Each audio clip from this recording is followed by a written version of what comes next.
I hope that it's going to happen. Neely Bresler is among the Israelis holding their breath Thursday after a deal between Israel and Hamas to release some hostages was held up by a day, but is now expected to take effect Friday morning. We want all of them to come back. The first group of children will start breathing again, I think. We are hoping that we don't see any delays. An update from Qatar's foreign ministry laying out the expected timeline for a 4-day truce, the first in a brutal, nearly 7-week-old war.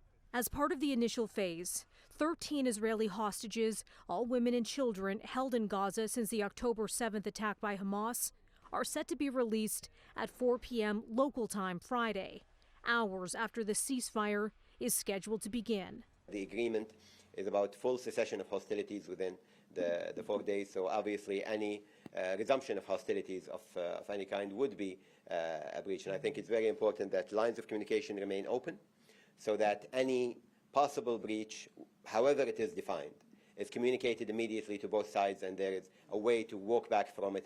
Over the coming days, in all, Hamas is due to release 50 of its more than 200 hostages from Gaza, and Israel will free 150 Palestinian prisoners. Both sides have said they will go back to fighting once the pause brokered by Qatar ends. Israel continued to strike Gaza ahead of the truce. A large convoy of aid trucks has lined up at the Rafah crossing on the Egypt-Gaza border, on standby to start rushing in aid once the ceasefire begins, all to support Palestinians in desperate need of food, water, and medicine.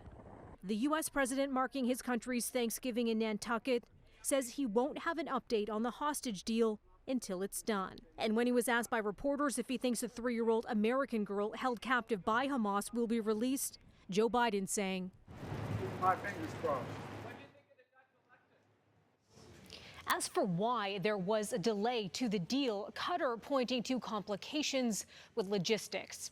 A top Israeli military spokesperson is looking ahead on what's to come after the truce, saying Thursday taking control over northern Gaza was the first step in a long war. Melissa Duggan, City News.